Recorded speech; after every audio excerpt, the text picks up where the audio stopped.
Central 3.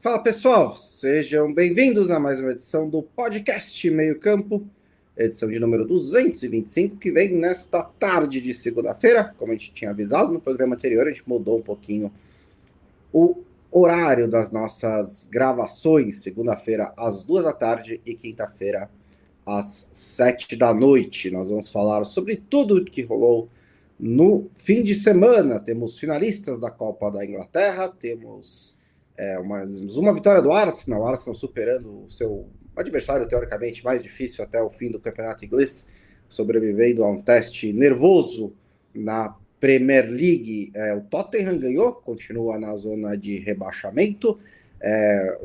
Falando nisso, né, tem times grandes que estão correndo o risco de serem rebaixados nas grandes ligas europeias, como o Sevilla na Espanha, o Nantes na França, o Wolfsburg na Alemanha.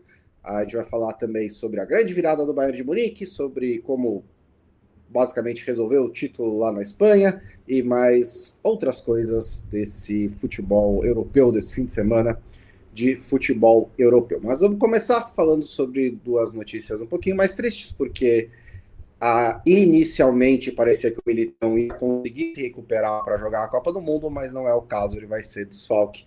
Ele está fora do Mundial, que é um desfalque importantíssimo para o Brasil, porque o time estava montado ali à espera do Militão para a lateral direita, né? Então agora o Ancelotti vai ter que encontrar uma solução. E também o Xavi Simons, durante o fim de semana, sofreu uma lesão de ligamento do joelho e está fora da Copa do Mundo. E também tem uma outra preocupação, Felipe Lobo. Parece que o Modric quebrou o rosto, né? Sofreu uma fratura no rosto e também preocupa um pouco aí para a Copa do Mundo.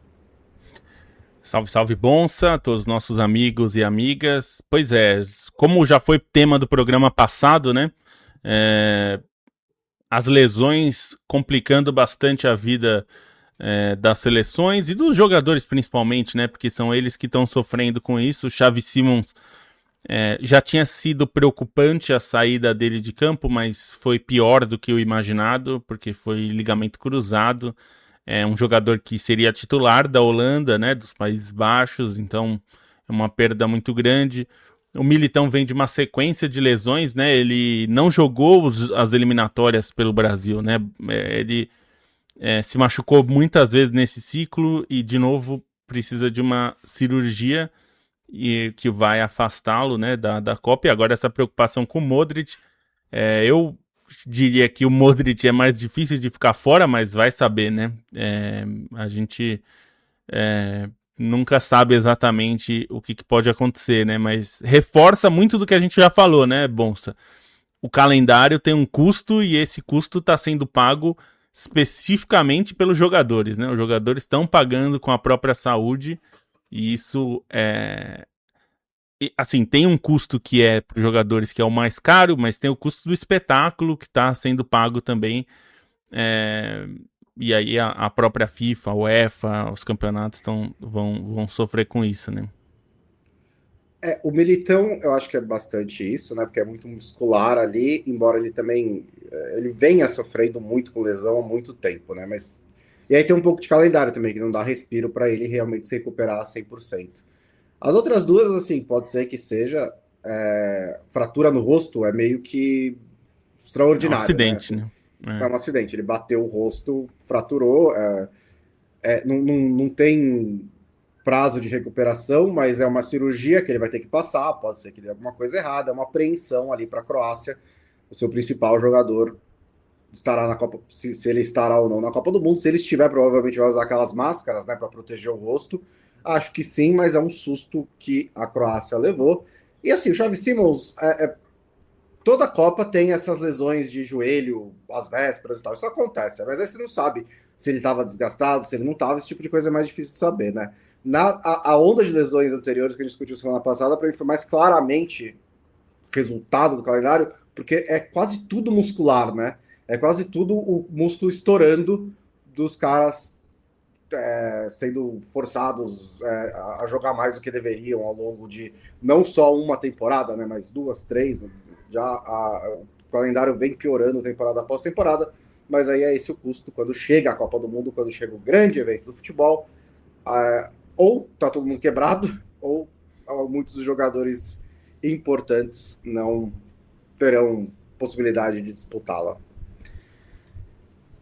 E antes da gente passar para a Europa, vamos falar sobre a Champions League Asiática, Felipe Lobo. Tivemos a final nesse último sábado, com o bicampeonato do Al-Ahly, né, da Arábia Saudita. O Al-Ahly venceu o Machida Zelvia, né, um clube do Japão que eu não lembrava de ver aí nas competições continentais, né? Parece que é um clube que está em ascensão recente. O Al-Ahly tinha sido campeão também na temporada passada, né? Tinha vencido o Kawasaki Frontale na final e dessa vez venceu o Machida por 1-0 na decisão. O Al-Ahly é o time que é treinado pelo Matthias Jaisli, é o terceiro colocado do Campeonato Saudita.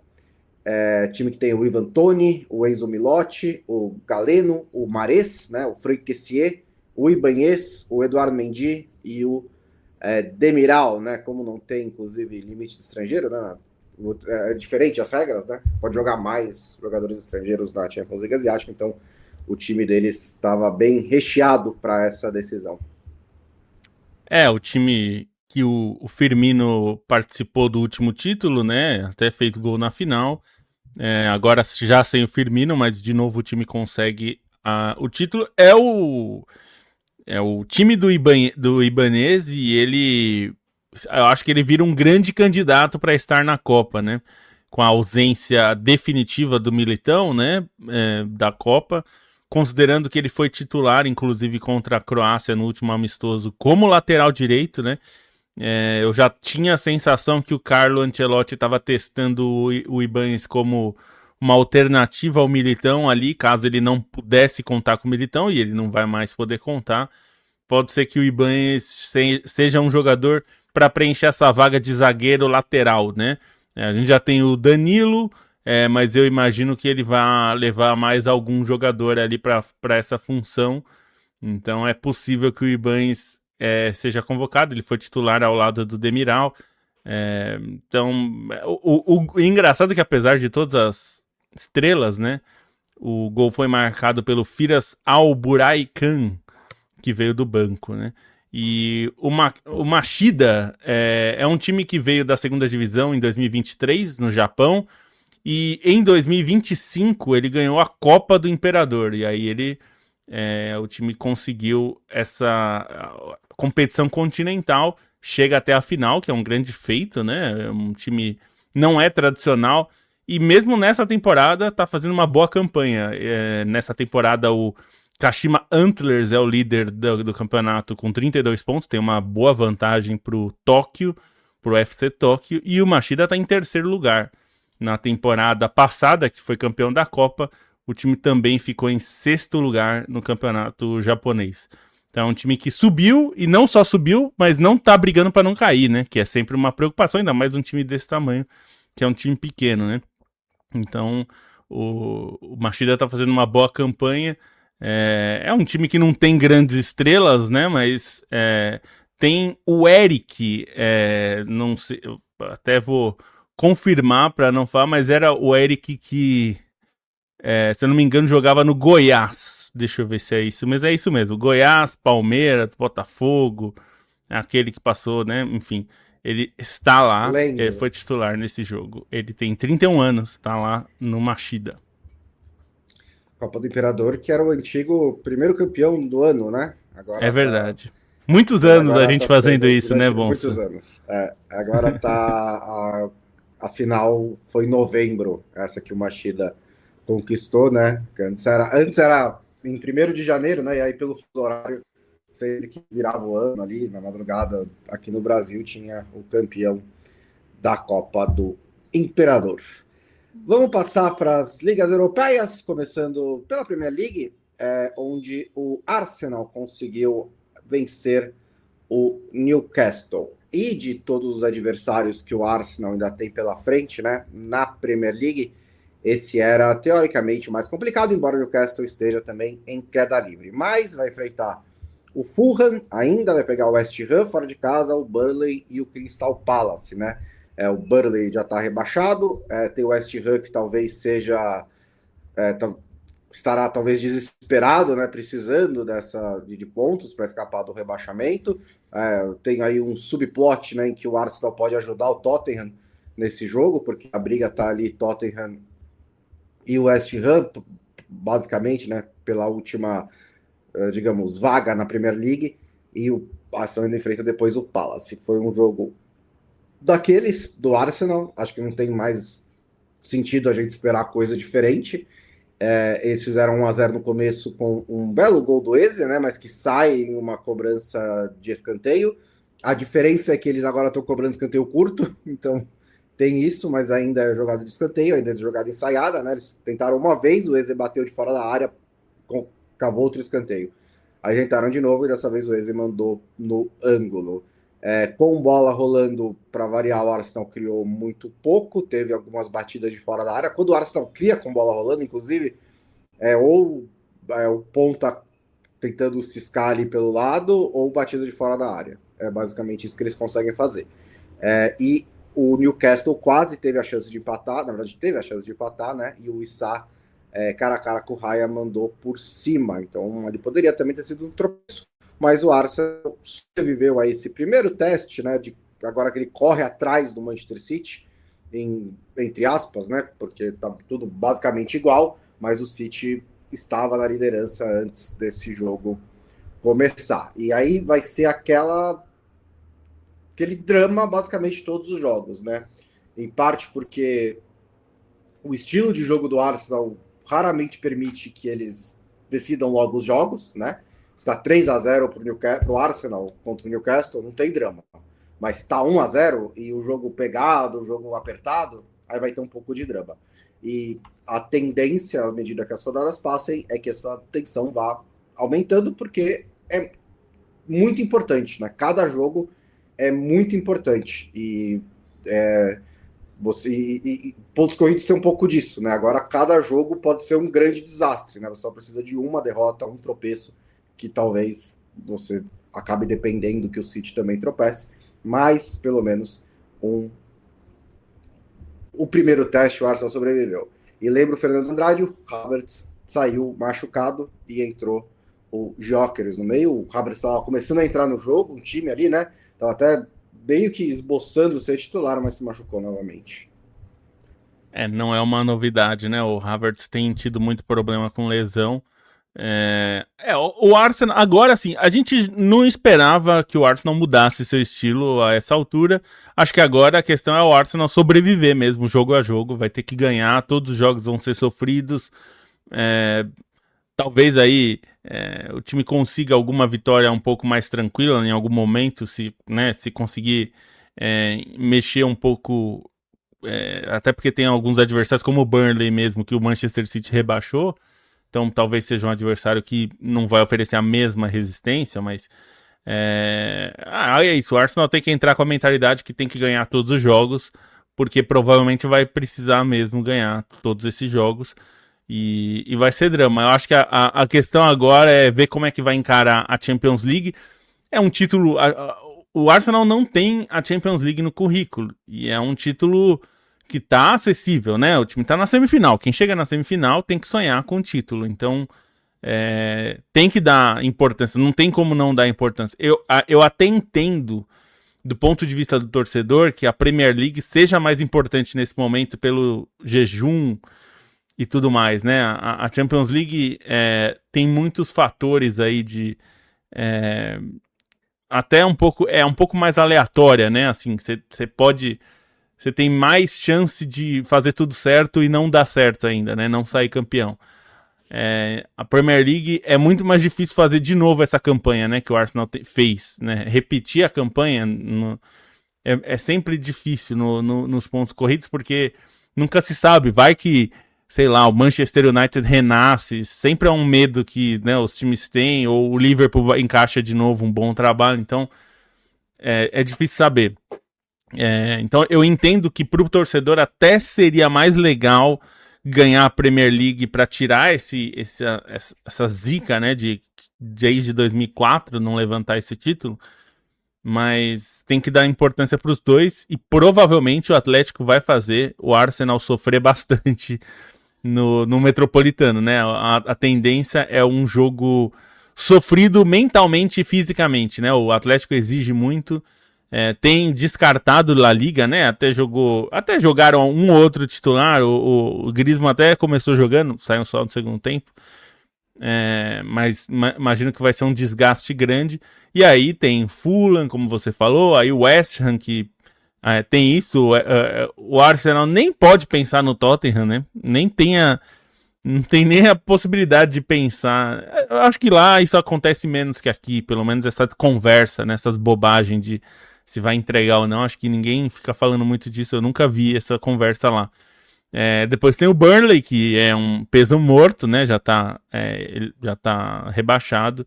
E aí o Crystal Palace, que basicamente vai estar fazendo figuração já, né? Então, assim, tem que ir jogo a jogo, brigar por tudo e sobreviver. Vai ter que sobreviver jogo a jogo até o final, porque ninguém tem esse Manchester City, a gente não pode afirmar que com certeza vai ganhar todos os jogos que faltam, né? Assim, é um time que não passa essa segurança, embora hoje passe mais segurança que o Arsenal. Não é um time que você, como a gente já viu do Guardiola em outros momentos, que, putz, vai atropelar e ninguém segura.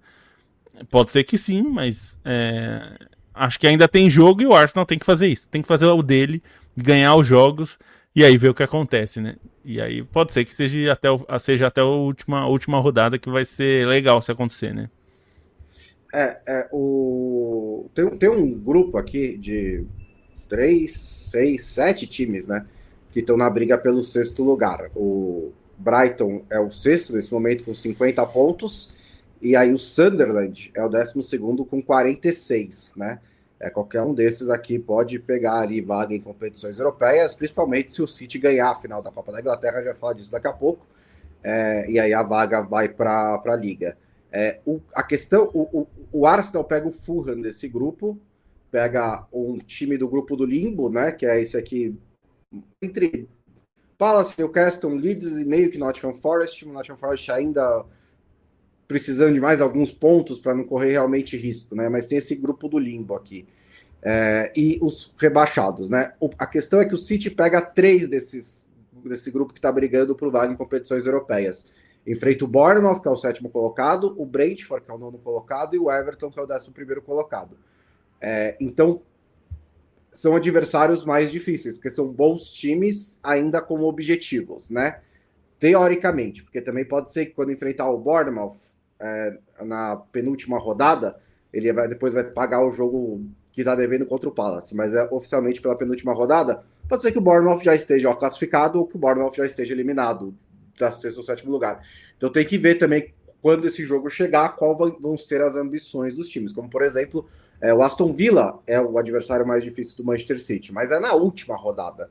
O Aston Villa muito provavelmente já vai estar classificado para a Champions League e talvez pensando na final da Liga Europa, caso chegue lá, talvez, não sei exatamente quando vai ser a final da Liga Europa, mas com a cabeça em outro objetivo, outro campeonato. Então, se você olha só para o campeonato que os adversários fizeram, a tabela do City é obviamente mais difícil, mas dependendo do momento dos times em que esses jogos acontecerem, pode ser que não seja tão difícil quanto parece. O Arsenal tem, obviamente, possibilidade também de ganhar a Champions League. Acho que, pelo que os confrontos são essa semana, né? Mas pela maneira como os dois times chegam, eu dou um pouquinho de favoritismo para o Atlético de Madrid, só porque está jogando mais bola nos jogos que importam, né? Você falou La Liga, assim, eles desistiram de La Liga faz 2 meses praticamente, porque aconteceu um negócio meio extraordinário em La Liga, né? Assim, tem um buraco do 5º para o 4º colocado que é gigantesco. O Atlético de Madrid tinha perdido 4 seguidas e ainda tem 10 pontos de vantagem para o Betis, né? Então, assim, é uma loucura. Então, eles puderam fazer isso, mas eu acho que o Atlético de Madrid chega como favorito. Mas é um confronto em que dá para o Arsenal ganhar E aí ele vai pegar Bayern ou PSG, que também, na minha opinião, vão ser favoritos na final, mas aí só tem que encaixar um grande jogo. Pode ser que aconteça. Mas é lógico, a prioridade do Arsenal tem que ser quebrar esse jejum na Premier League, já longo demais. Sabe, que eu estava pensando outro dia, Lobo, e é lógico, é uma comparação enviesada da minha parte, mas me lembrava o primeiro título, quando o Palmeiras ganhou o título com o Cuca, que também estava quebrando 20 anos de jejum, e também o Palmeiras jogava de um jeito bem travado, era bem parecido com esse do Arsenal, também era muito cuca-ball, né?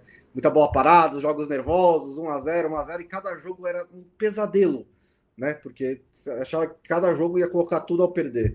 E esse é o momento em que o Arsenal está nesse momento, né? Porque também é um estudo de jogo travado, bem apertado, e não pode se dar o luxo de tropeçar. É isso. E aí acho que a gente. Pra falar do outro time do norte de Londres, né, Bonsa? O Tottenham finalmente venceu em 2020, em 26. Conseguiu uma vitória apertadíssima contra o Wolverhampton. Um gol sofrido do João Palhinha. Um jogo que marcou, como a gente falou, né, a saída do Xavi Simons machucado, e ele teve uma lesão muito séria.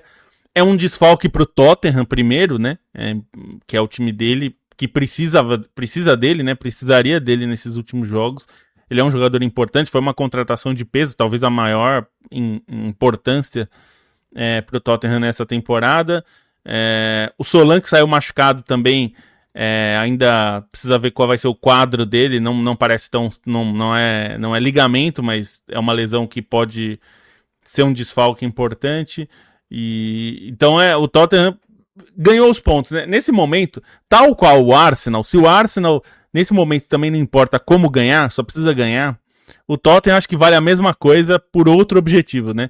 Pro Tottenham nesse momento não é ganhar, envolver o adversário, ter grande atuação. Nesse momento precisa ganhar pontos, até porque teve vários momentos na temporada do Tottenham que o Tottenham até fez jogos bons e não ganhou. Então agora não tem mais jogo bom e jogar bem, ótimas atuações, tem que arrancar as vitórias na unha mesmo. E essa vitória pode ser importante para dar alguma confiança, né? Ainda que o Wolverhampton, se falar, né? Que time ruim esse do Wolverhampton. É o que eu ia dizer. Essa atuação não foi boa, mas tudo bem. Assim, mas não foi uma atuação que dá um pouquinho de confiança, né? Que é tipo, tá, beleza, encontramos um certo caminho aqui. Ganhou apertado de um dos piores times que a Premier League teve em muito tempo. E poderia nem ter, né? Porque no fim do jogo, o Kinski, o goleiro que ficou famoso da Champions League, né, contra o Atlético de Madrid, fez uma bela defesa numa cobrança de falta, foi lá no ângulo espalmar e salvou a vitória do Arsenal, do Tottenham. Mas assim, essa vitória tinha que sair, né? Tinha que sair de qualquer maneira, ok.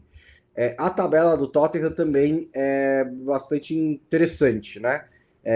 Ele pega o Aston Villa fora de casa na próxima rodada, que é bem mais difícil do que pegar na última. O Aston Villa tá bem tranquilo na briga por vaga na Champions League, né? Mas ainda pode querer ser terceiro colocado, que é importante. Tem coisas para abrir. Ainda não é a hora de abrir mão da Premier League. Então, ainda vai jogar a sério. Aliás, eu fui checar a final da Liga Europa, caso ele chegue, na semana da última rodada da Premier League. No meio da semana, do dia 20, a última rodada da Premier League é no dia 24. Então, o Aston Villa não estaria se preparando para a final, mas pode estar de ressaca da final. Então o jogo é depois da final da Liga Europa. Aí o Tottenham pega o Leeds, que é um desses times do limbo, né? Que não é um dos adversários mais complicados, a menos que o Leeds perca os próximos 2 jogos, aí volte a correr risco de rebaixamento, pode ser que aconteça. Pega o Chelsea, o jogo está marcado no fim de semana da final da Copa da Inglaterra, então provavelmente não vai ser naquele fim de semana. Então tem que ver onde é que vai estar também a cabeça do Chelsea. Então, pode ser que quando esse jogo seja remarcado, pode ser que ele seja adiado, não sei. Mas o último compromisso do Tottenham é em casa contra o Everton. É um Everton que provavelmente vai estar de férias já, então não é tão difícil assim. Mas a questão é que tá acabando o tempo, né? São 4 rodadas só e ainda tem que tirar 2 pontos do West Ham. Então, o West Ham também tem uma tabela difícil. Pega Brentford fora de casa, Arsenal em casa, Newcastle fora de casa, e aí fecha contra o Leeds, né? Os 3 primeiros jogos dessa sequência são bem mais difíceis para o West Ham do que para o Tottenham. Mas é isso, assim, você vê os jogos, você vê o Tottenham, os melhores momentos, os jogos do Tottenham, você fala, como esse time tá brigando para não cair, né? Porque é o Xavi Simons, e as jogadas mesmo, assim, né? O time como um todo não joga bem, né? Mas tem uma jogada que o Matt Stell meio que costura o lado esquerdo da defesa do Wolverhampton, ele é um jovem de bastante potencial, né? Você tem jogadores ali que têm qualidade, né? Mas não funcionou nessa temporada. Lá em cima, né? A briga pela Champions League está basicamente resolvida. O Liverpool ganhou do Crystal Palace nesse fim de semana, um jogo com polêmicas, né? O gol que o Liverpool levou, o terceiro goleiro do Liverpool, fez ótimas defesas nesse jogo, inclusive, ficou caído depois de um lance ali, ele pediu para parar, o Palace não parou, fez o gol por cobertura, o gol foi validado, como deveria ser também, mas não teve ali. Foi um fair play estranho de pedir, né? O gol estava aberto, né? Então, sei lá, vai saber o que aconteceu ali de verdade. Mas o Liverpool ganhou com um gol de Florian Wirtz e um gol de Alexander Isak, né? 2 gols de 270 milhões de euros aí que eles pagaram e eles marcaram nessa partida. Já estava meio que tranquila a situação do Liverpool, e hoje tem o Manchester United enfrentando o Brentford. Muito provavelmente, a menos que algo muito estranho aconteça, os 5 classificados da Premier League vão ser Arsenal, City, Manchester United, Liverpool e Aston Villa. Fala rapidinho classificar... Pode falar. Não, é só para dizer que, assim, parece pouco, mas voltar para a Champions League para o Manchester United é fundamental, né? Considerando todos os problemas que o time viveu e tudo mais. E eu tô achando, Bonsa, que eles vão cair no conto de novo. Tá com cara de que o Michael Carrick vai renovar, né? Não só voltar para a Champions League, mas, assim, é um fim de temporada tranquilo para o Manchester United, né? Assim, no sentido de que a gente até esquece que onde eles estão e que eles estão jogando, né? Porque eles jogam muitas vezes de segunda-feira, porque eles não estão na Europa, né? Então sempre o jogo vai para segunda-feira ou para sexta-feira. Então nunca pega o fim de semana e, tipo, eles estão em terceiro lugar há 3 meses e não tem nenhuma crise, não tem nada de bizarro acontecendo e também não vão ser campeões. Então o Manchester United e também não ganha 5 para acabar aquela bobagem no cabelo. Então, assim, o Manchester United está assistindo nesse fim de temporada, que depois de tudo que aconteceu nos últimos anos, show. Acho que tá perfeito, era isso que eles precisavam. E nada contra o Carrick, que pode ser um cara bom, tal. Contra, que ainda me parece meio cru, né? Assim, meio verde para esse nível que o Manchester United almeja. Mas vai saber, de repente eles acharam aí um técnico e tal. É que eles já viveram isso e a gente já viu esse filme, né? Por isso que a gente tá falando. Mas eles, claro, têm os dados lá, né? Eles estão convivendo com o cara e tudo mais. Assim, pode ser uma boa, pode ser que não. A gente não conhece direito o trabalho do Carrick, ele é novo ainda, ele é um treinador iniciante, ele teve trabalhos antes, no Middlesbrough, se eu não me engano, teve bons e ruins trabalhos ali. É muito do que o Manchester United quer, né? É aquela coisa de novo, tá? Vamos bancar o Carrick, então tem que bancar o Carrick, tem que, tipo, deixar o Carrick aprender o trabalho, tem que ter um pouquinho de paciência, e são coisas que o Manchester United não sei se pode se dar o luxo de novo, né? Porque o Manchester United precisa voltar logo a ganhar títulos e brigar pelos principais títulos, já tá esperando demais isso. Então, você quer fazer isso com o Carrick, você vai ter a paciência de esperar ele chegar lá, e talvez ele não chegue. É essa questão que o Manchester United precisa responder.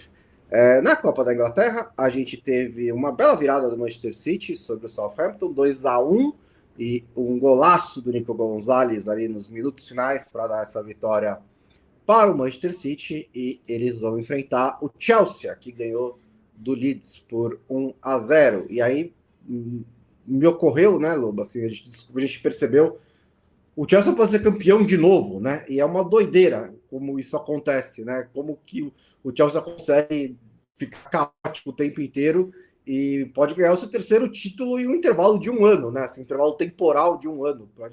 basicamente, né? Porque ganhou a Conference no fim de maio do ano passado, depois ganhou o Mundial de Clubes, agora pode ganhar a Copa da Inglaterra, né? Não é favorito na final contra o City, mas boa parte da repercussão dessa vitória do Chelsea foi por que vocês não corriam assim com o técnico anterior? O time não ficou perfeitamente perfeito da noite para o dia, né? Não tá maravilhoso, mas era um time que correu mais, que brigou mais, que jogou mais, né? Com mais atenção, né? Inclusive o Enzo Fernandes, que fez uma bela partida, deu passe para o João Pedro acertar a trave, fez o gol.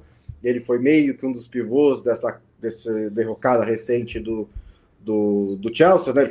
Ele foi suspenso porque ele falou que gostaria de morar em Madrid, o que acho que a gente nem falou sobre isso na época, mas eu achei também um absurdo. É tipo, bicho, só deixa o cara querer morar onde ele quiser, tipo, uma declaração, ele deu uma entrevista, ele não falou, quero sair do Chelsea. Foi meio que ele tá falando só.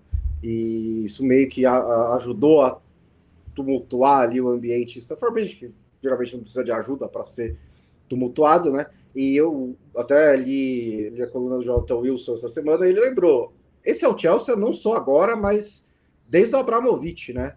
É o Chelsea que chegou na final da Champions League com o Avram Grant, que foi campeão com o Di Matteo. Os caras, eles amam título com técnico interino. Tipo, os caras são... eles demitem técnico. O Abramovich fazia isso mais por método até do que o Blue Call, né? O Abramovich era meio assim, não, vamos dar o choque o fato novo, né? Ele gostava do fato novo, o new facts. Vamos demitir o técnico e dar esse impulso no meio da temporada. Agora eu acho que é só desorganização mesmo, mas é um clube que nesses 20 anos que entrou e ficou na elite do futebol inglês, do futebol europeu, está acostumado a ser campeão no caos e pode ser que aconteça mais uma vez.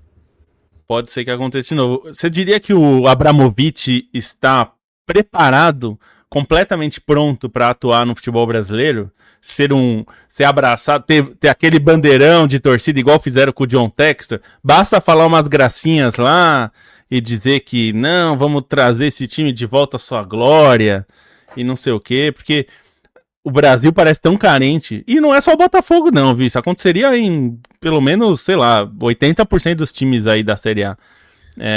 Se chegasse um Abramovich da vida prometendo mundos e fundos, contratando 3, 4 jogadores estrelas e tal, ia ter bandeirão com ele, com a cara dele lá. Ia ser loucura. O Abramovich ia ganhar estátua no clube que ele comprasse no Brasil, porque eu não quero entrar nas questões políticas dele, como ele conseguiu o dinheiro dele. Mas como dono do Chelsea, ele era errático,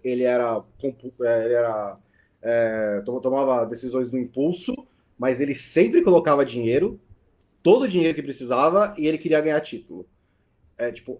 Ele não tinha muita gracinha em relação às coisas. Era colocar dinheiro e ganhar título. Tipo, muitas vezes isso levava a decisões ruins, e decisões erradas e decisões impulsivas, mas ele tinha essa preocupação. E deu certo. O Chelsea ganhou 20 títulos em 20 anos desde que ele foi comprado pelo Abramovich, com 20 treinadores, inclusive. Então, esse é o caos do Abramovich. No Brasil, se ele aqui só coloca dinheiro e fica nessa vibe de ganhar título todos os anos e meio que consegue, ele ia ser um dos maiores ídolos da torcida. Não tem a menor dúvida. Sem nenhuma dúvida.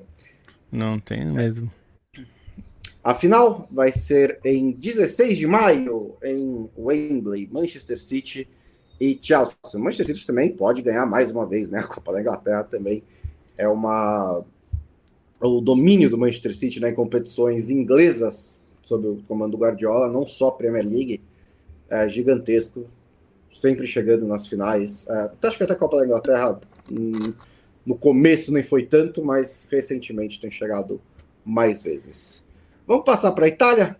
A líder do campeonato italiano, a Internazionale, perdeu pontos, empatou com o Torino fora de casa, mas isso meio que não importa, porque o título está bem encaminhado, mesmo com o Napoli tendo goleado a Cremonese por 4-0 e assumiu o segundo lugar, mas está 10 pontos atrás. E no grande clássico do fim de semana, Milan 0, Juventus 0. Um grande homenagem ao Massimiliano Allegri, que ganhou o título pelos dois times. E os dois estão em posição de Champions League. O Como também, né, se recuperou, ganhou assim como a Roma. Então, a briga pela Champions League tá bem interessante. A Juventus tem 64 pontos e está em terceiro lugar. O Como tem 61, a Roma tem 61. E como eu disse, a Inter tem 10 de vantagem para o Napoli em segundo lugar. Assim, já era o título, a gente já tinha falado isso antes, a chance da Inter perder esse título agora. Acho que até a Inter teria que querer muito perder, né? Porque 10 pontos de vantagem com 4 jogos só, né? É uma situação muito tranquila. Até foi um jogo que ficou com cara de derrota para a Inter, né? Porque a Inter saiu vencendo por 2-0 e tomou um empate, né? No segundo tempo. Então, até poderia já ter ficado um pouquinho mais folgada ainda, mas a situação é muito confortável ainda.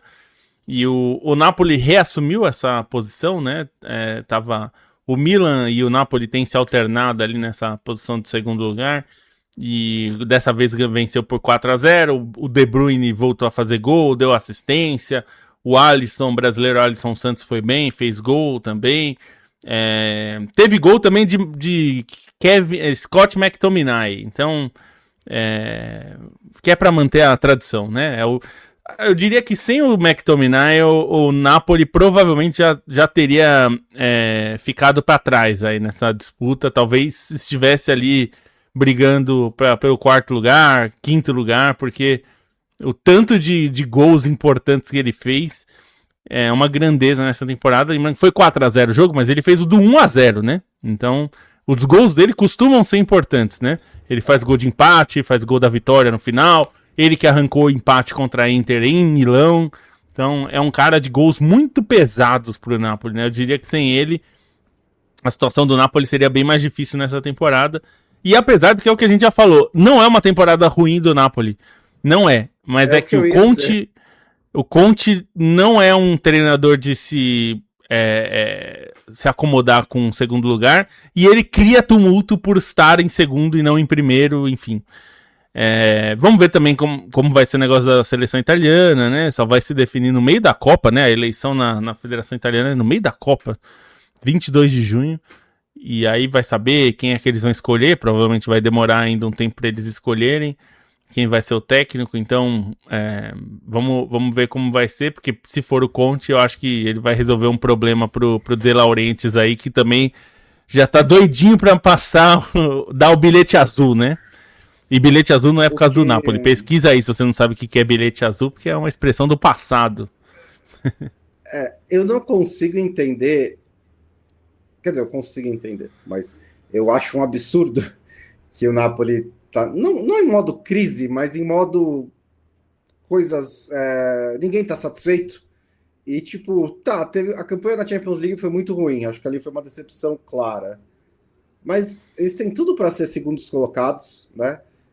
Em uma temporada em que claramente as coisas deram errado, em que houve erros, e que mesmo assim, né, você até citei, né, acho que na semana passada, contratou o Lorenzo Luca e o Noah Lang por 60 milhões de euros, e eles não estão nem jogando pelo Napoli, então foram emprestados, né, no meio da temporada. Isso é um dinheiro que o Napoli não pode, um clube do poder financeiro do Napoli não pode desperdiçar assim, né, eles ainda são ativos, podem ser recuperados, blá blá blá, mas era uma oportunidade de remontar o time, nem todas as contratações deram certo. Muitos jogadores se machucaram, né? Basicamente o centroavante do Scudetto não tá no time. O Højlund agora tá tendo ele que quebrar o galho no lugar do Lukaku. O De Bruyne chega para ser um dos craques do time, se machuca também no momento em que o Conte estava começando a tentar encaixar ele ao lado do Anguissa e do McTominay. Não é um encaixe fácil, precisaria de bastante ajuste, não deu tempo, ele se machucou. Tem várias coisas ali, jogadores entrando, tem como o Alisson Santos também, que foi uma grande sacada do Napoli nessa temporada. Assim, é chato não ter sido campeão de novo, né? Embora só tem 2 títulos desde 1990, então assim, também não é que é o tempo inteiro, né? Mas eu acho que o Napoli deveria ficar teve falhas, teve acertos, foi uma boa temporada de transição. A gente mexeu bastante no elenco, machucou muito, vamos construir em cima disso, né? Mas não só o Conte não parece saber fazer isso, como o próprio De Laurentiis também, quando fala, parece que também que tá tudo errado. Eu tô tipo, bicho, vocês estão em segundo lugar, assim, tá bom, tá bem, tá tudo bem, não tem nenhuma crise, nenhum motivo para crise. Mas a personalidade dos personagens envolvidos acho que acaba inflando um pouco o que deveria ser uma campanha normal do Napoli. Se até com o Ancelotti ele teve uma rusga, que é o cara talvez mais tranquilo desses técnicos de elite, né? É um cara que raramente você vê criar problema, distúrbio nos clubes que ele passa, né? E o De Laurentiis conseguiu arranjar problema com o Ancelotti. Então, assim, você imagina com o Conte que você não precisa arranjar problema porque ele te traz de bandeja ali vários já. Então, são questões, né? Mas é isso, é uma temporada boa do Napoli, né? E Milan e Juventus, assim, eu acho que dá pra dizer que o Manhã salvou um pouco o Milan, né? Não foi um grande jogo da Juventus também, não é que a Juventus massacrou, tal, nossa. Mas, enfim, o Manhã fez boas defesas ali. Se fosse pra ter um vencedor, provavelmente seria a Juventus. O jogo foi em Milão. Mas esse é o Allegri também, né? O Allegri, ele é um pouco assim, especialmente nos jogos grandes, ele tranca o time e seja o que Deus quiser, até porque o ataque do Milan é um problema, né? É um problema que o time vai ter que resolver no mercado, porque tentou se livrar do Santiago Jiménez, que é um mexicano, que ficou e tá lá e não entrou, por exemplo. O Nkunku não é um jogador de muitos gols, né? Nunca foi. Não conseguiu se firmar. Foi uma vez. Foi uma vez. Teve uma temporada. Acho que foi logo antes da Copa, né, de 2022, que aí ele se machuca, blá, blá, blá. Mas ele teve uma grande temporada, que fez muitos gols, deu muitas assistências e também nunca mais repetiu isso. Não, ele é bom jogador, mas se você precisa dele para fazer gols, é mais difícil, né? E ele é mais uma posição que o Milan não tem aproveitado tão bem, né? Ele gosta mais de jogar do lado para dentro, né? E o Milan tem jogado com 2 atacantes. Inclusive, eu acho que o Pulisic tá um pouco perdido ali jogando de atacante. Ele é um bom jogador, mas como não tem uma referência, porque o Rafael Leão também não é um jogador de referência, né? O time não tem exatamente um ataque muito confiável, tem sofrido para fazer gols, então o Allegri, diante de uma situação que seu ataque é ruim, ele monta a defesa, que é o que ele sabe fazer, e o time fechou bastante ali. Acho que os dois estão em uma situação boa para pensando em Champions, né, Bonsa? Porque o Milan tem 67, o Milan tá bem próximo de se garantir ali, né? A Juventus tem 64, não é uma distância confortável, mas considerando que o momento do Como não é tão bom, venceu esse fim de semana, tem a Roma também, mas a Juventus tem sido um time consistente, né, com o Spalletti, então acho que está numa situação favorável, a não ser que entre numa regressiva muito grande aí nesses 4 jogos finais, tem tudo para ficar com uma vaga, e aí seria 4 vagas para a Europa de bastante peso para a Itália, né? Se confirmados esses classificados, que seria Inter, Napoli, Milan e Juventus, quer dizer, 4 times de muito peso, muita tradição, camisa e tal, então acho que até para a Itália pode ser interessante como ter esses 4 times na Champions pode ter um outro peso para o campeonato até, né? O Nkunku marcou 20 gols na Bundesliga, 21-22 pelo RB Leipzig, né? Quando ele explodiu, só que aí ele se machucou às vésperas da Copa do Mundo e ficou fora da Copa do Mundo no Qatar. Ele se machucou, tipo, em novembro, meados de novembro, e a Copa foi em dezembro, né? Aí ele volta, ainda faz mais 15 gols, 16 gols pelo Leipzig e é vendido ao Chelsea, e aí ele se machuca assim que chega ao Chelsea, e passa, acho que 4 meses fora. E aí ele nunca mais realmente encontrou o caminho do gol. Ele fez 3 gols pelo Chelsea em 23-24, 3 gols pelo Chelsea em 24-25, isso na Premier League, né? E 5 gols nessa campanha do Milan pela Série A. Então, infelizmente, o Nkunku parece ter se desencontrado um pouquinho ali. Bonas, um abraço aqui para a galera que está acompanhando a gente em novo horário, né? O Rafael Montanaro por aqui, o Fernando Andrade, como sempre, ao vivo de Calgary, no Canadá. A Cecília por aqui também, o Renato Mucchiucci, o João Paulo Caetano chegando com o like, o FH Matheus dizendo que a bruxa das lesões está solta. Tá realmente, como a gente falou no começo do programa, muitas lesões. O Matheus Cremonese aqui mandando boa tarde, o Fernando Andrade lembrando de jogadores que estão machucados, inclusive do Marco Reus, né, quando eu disse que sempre acontece aí umas lesões, né, de joelho antes da Copa e tal. Realmente o Reus passou por isso mais de uma vez, eu acho. O Getro Martins por aqui também, o Gazola mandando um abraço, o Diego, o Marcos Bassoli e o Cesarotti também deixando o like. E ele vai ouvir à noite na academia. Força, Cesarotti, levanta aí os pesos. Gabriel Selim mandando salvações, o Pedro Alfonso também por aqui. Vamos terminar o programa dando uma passada rapidinha pelas outras ligas. Na Espanha, a gente teve uma vitória protocolar do Barcelona sobre o Getafe, 2-0 para o time de Hansi Flick. E no dia anterior, né, na sexta-feira, o Betis empatou com o Real Madrid por 1-1, uma partida bem ruinzinha do Real Madrid. O Betis marcou ali nos minutos finais, gol do Vinícius a favor do Real Madrid, e o Mbappé saiu machucado, né? Mas basicamente já estava decidido. A questão agora é: será que o Barcelona vai matar o título antes ou vai deixar para o Superclássico? O que talvez seja um pouquinho mais divertido. O Superclássico está marcado para o dia 10 de maio, pela 35ª rodada, né? Então tem mais uma até lá. A diferença é de 11 pontos e tem 15 na mesa. A questão, já estava até se discutindo se, caso o Barcelona confirme o título antes, e se ia ter passivo, aquela... Isso. É uma boa. Os espanhóis também dão uma importância muito grande para isso, né? Não precisa, assim, é legal se fizer, mas também não acho que é uma obrigação, assim, não quiser fazer, não faz também, não é muito bonito, mas, enfim, também não acho que tem que tratar como ferro e fogo, assim, parece um negócio, né? Sempre fica essa discussão na Espanha, é sempre uma coisa meio chata, né? Mas acho que não vai definir até lá, então não vai ter esse problema. Próxima rodada, o Barcelona pegou o Osasuna fora de casa. O Osasuna fazendo uma boa campanha em nono lugar. E o Real Madrid enfrenta o Espanyol, que tá ali, acabou de sair, conseguiu sair, né, da zona de rebaixamento, em 14º lugar, o Espanyol fora de casa. Então aí, tem outro subplot, o Espanyol pode dar o título ao Barcelona. Olha só. Mas jogar em Osasuna é difícil, né? Jogar em Pamplona, essa temporada tem 2 derrotas só o Osasuna, então é um time que tem feito uma campanha muito sólida em casa.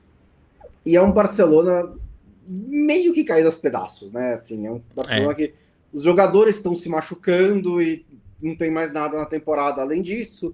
Saiu da Champions, não tá na final da Copa do Rei. Todo mundo tá na pontinha do pé, né, Bonsa? Vamos falar a verdade. Todo mundo com medo de se machucar, né? Como o título tá meio garantido... Isso. Basicamente precisa de 2 vitórias para garantir o título. Tem 5 jogos, vai conseguir, né? Não precisa acelerar as coisas também. Então pode ser que não aconteça na próxima rodada. E aí tem o Superclássico, que é no Camp Nou, então seria legal. Outra história que vai se desenvolvendo na Espanha é o Sevilla, né? O Sevilla perdeu 5 das últimas 6 rodadas e entrou na zona do rebaixamento. Assim, pega de surpresa. Não exatamente de surpresa, porque o Sevilla tá por ali a temporada inteira, né? Mas é um time que até a gente acompanhou todas as sagas do Sevilla na Liga Europa, chegando em Champions e às vezes brigando ali em cima, mas nessa temporada realmente as coisas não deram tão certo. Inclusive todas as ligas, as 5 grandes ligas estão com esses times, né? A Fiorentina se livrou na Série A, né? Não se livrou, mas está quase lá. Se recuperou, acho que não vai cair, embora o Verona, campeão italiano, nosso amigo Biratã, está basicamente condenado. Você tem o Tottenham na Inglaterra e o Nantes na França, o Wolfsburg na Alemanha, vários times importantes que estão brigando contra o rebaixamento, e no caso da Espanha é o Sevilla.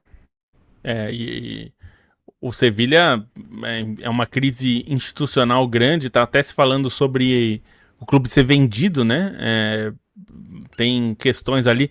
Lembro até que um consórcio do qual Sérgio Ramos fazia parte, tentou ali fazer uma proposta de compra, foi rechaçado e tal, mas acho que a pressão pela venda do clube vai ser grande, né? Considerando que a gestão não está muito boa, né?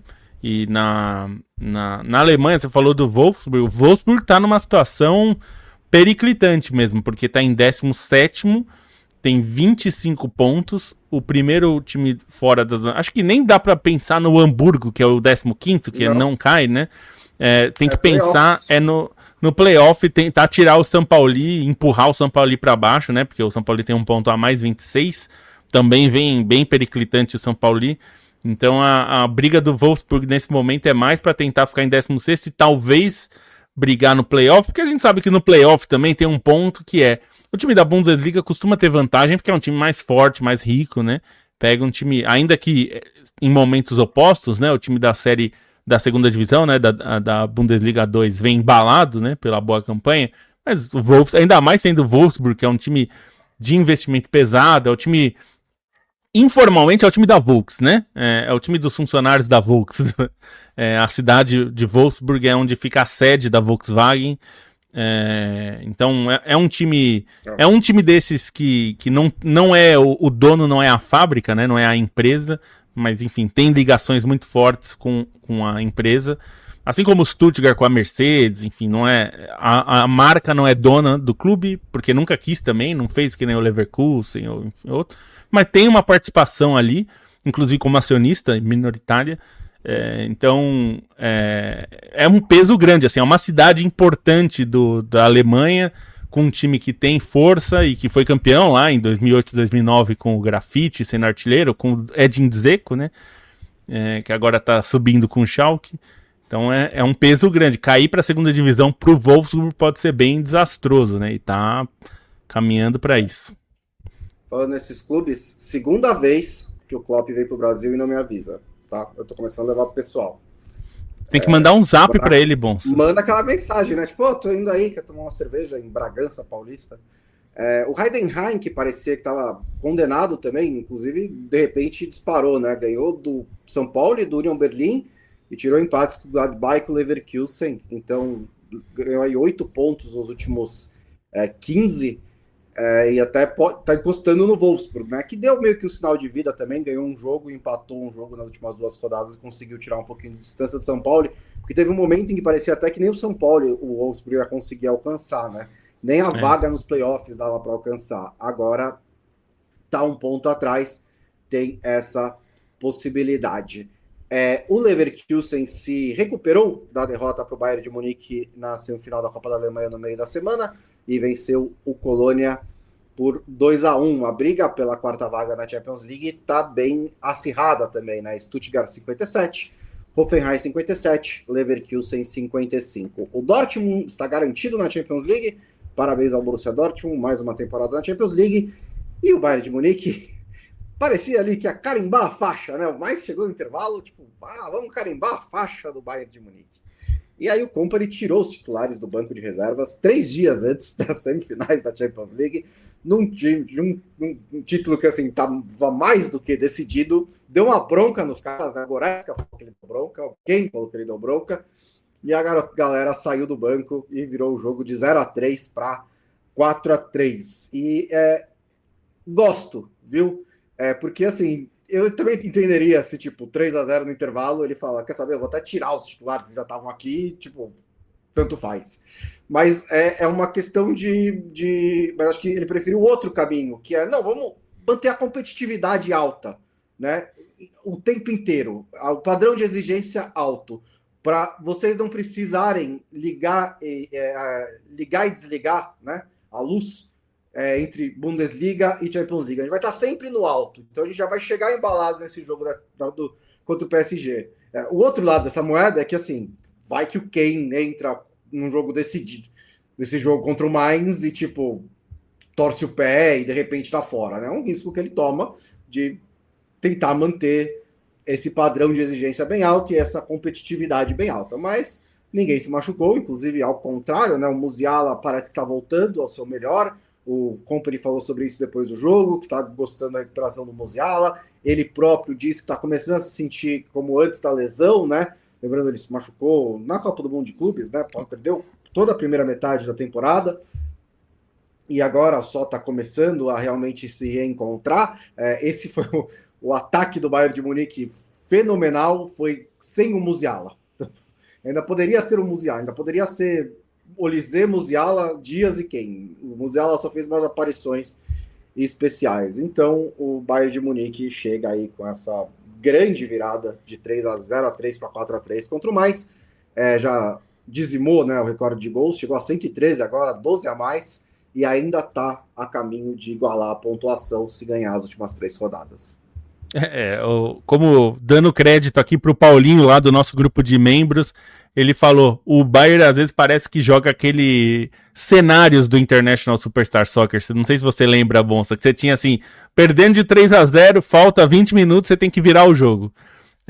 O Bayern parece que às vezes coloca um modo, tipo, o modo super difícil do jogo, né? Coloca no nível mais alto pra ver, será que eu consigo virar 3-0 em um tempo só?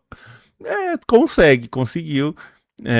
Mas é curioso como esse time tem essas coisas, né? Sim, eu acho que tem dois lados isso aí. É bom que o time consiga reagir em situações assim, mas eu sempre me preocupo assim. Eu não sou um alegrista, mas eu sempre fico preocupado assim. Uma hora você pode tomar um 3-0 de um time que não dá. Por exemplo, se tomar 3-0 do PSG, eu acho que é um pouco mais difícil de você correr atrás de 4-3, né? Então, eu sempre me preocupo, mas eu acho que tem a ver com o que você falou também, né? O time já tá meio no modo automático a essa altura do campeonato, então, às vezes precisa ligar um pouquinho a competitividade, porque também jogou com Rafael Guerreiro, que provavelmente a maioria nem lembra que tá lá no Bayern de Munique. Machucou, inclusive. Pois é, então... também jogou com Nicolas Jackson, que ninguém sabe como é que foi parar no Bayern de Munique. Aliás, bom lembrar, né? O Nicolas Jackson tem uma cláusula de se ele batesse algumas metas lá, o Bayern teria que comprar. E eu lembro do diretor do Bayern de Munique falando, mas ele não vai bater as metas. Então, assim, acho incrível isso. É até um pouco ofensivo para o Nicolas Jackson a quantidade de vezes que isso foi perguntado para o Max Eber, mas ele disse outra vez nesse fim de semana que o Bayern de Munique não vai exercer a opção de compra do Nicolas Jackson. Então fiquem todos tranquilos. Isso não vai acontecer. Vai voltar para o Chelsea, que vai ser vendido para alguém, né? E provavelmente vai ser vendido por mais do que o Chelsea pagou. Exatamente. Eu vou chutar que o Bayern de Munique vai entrar mais ligado contra o PSG amanhã do que ele entrou contra o Mainz. Tenho quase certeza que isso vai acontecer. Para terminar, na França, né, a gente também mencionou o Nantes. O Nantes está numa situação até pior que o Wolfsburg. O Nantes, que é 8 vezes campeão francês, é um dos maiores campeões da França. Está em 17º lugar, como na Bundesliga tem a vaga dos playoffs, né, para o antepenúltimo, só que o Nantes está a 5 pontos do Auxerre, faltando 3 rodadas. Então está basicamente condenado, né? A situação está bem complicada, até porque o Nantes tem uma tabela meio difícil. Vai pegar o Marseille ainda e vai pegar o Lens, que é o vice-líder. Então, antes de terminar o jogo, a campanha contra o Toulouse, o Auxerre pega o Angers e depois pega o Nice, que também está em 15º, também está, acho que não mais ameaçado, mas está ali perto da zona de rebaixamento.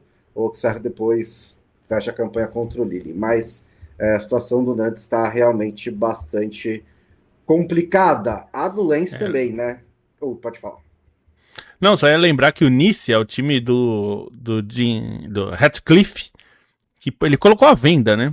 Porque, enfim, não vai acontecer nessa próxima temporada, mas ele estava com receio de acontecer algo como a gente viu com o Nottingham Forest, com o Crystal Palace e tudo mais, porque como ele é um acionista majoritário, né? A empresa dele...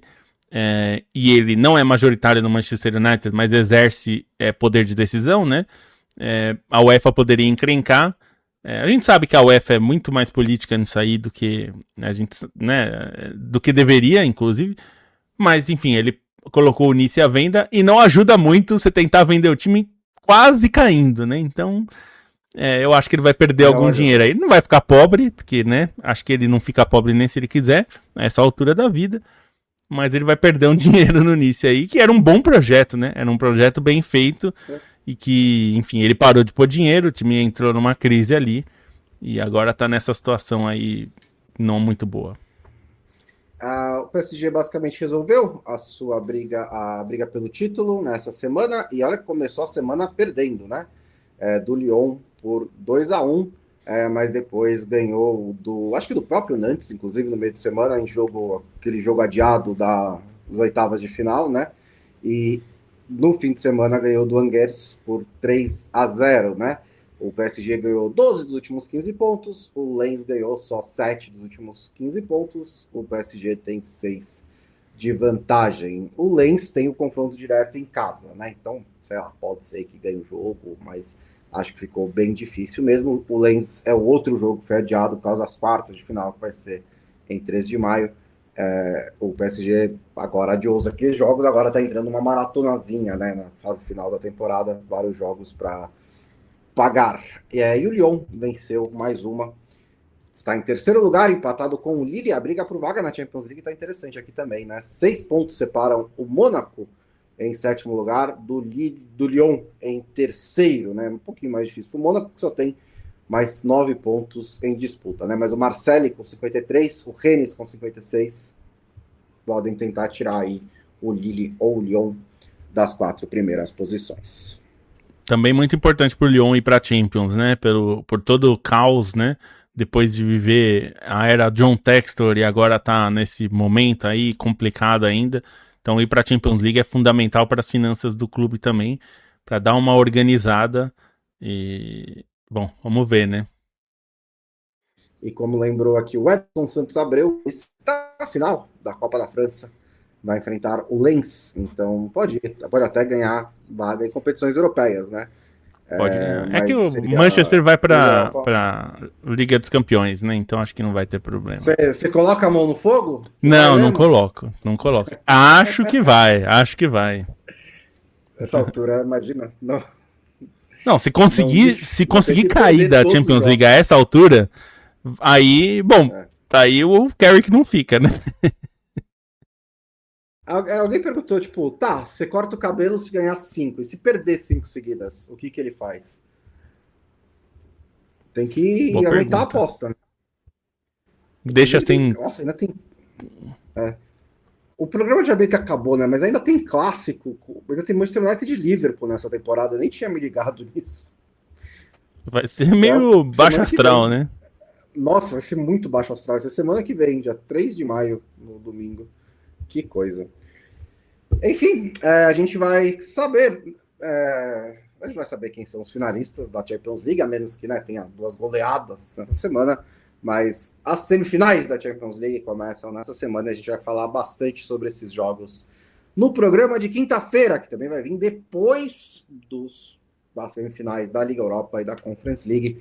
A gente vai passar a régua nas competições europeias na noite de quinta-feira, 7 horas da noite, a gravação, e falar sobre o que mais aconteceu nessa semana. Muito obrigado, Felipe Lobo, muito obrigado a quem acompanhou a live nessa última hora. Lembrando que você pode nos apoiar por meio do clube de membros do nosso canal no YouTube, do canal do Meio Campo no YouTube. Tem lá planos e benefícios para você escolher qual você gosta mais. A partir da categoria Centenário, você também recebe a nossa newsletter exclusiva para assinantes que sai às sextas-feiras. Na sexta-feira, a gente manda uma newsletter para o mundo inteiro. Mesmo se você não puder ou não quiser contribuir financeiramente, você também ajuda bastante se você espalhar a palavra, contar para os seus amigos, contar para a sua família, sair pela rua falando, oh, você conhece o Meio Campo? Para estranhos mesmo. Você pode fazer isso se você quiser e divulgar o nosso trabalho. Isso ajuda bastante também. Muito obrigado e até a próxima.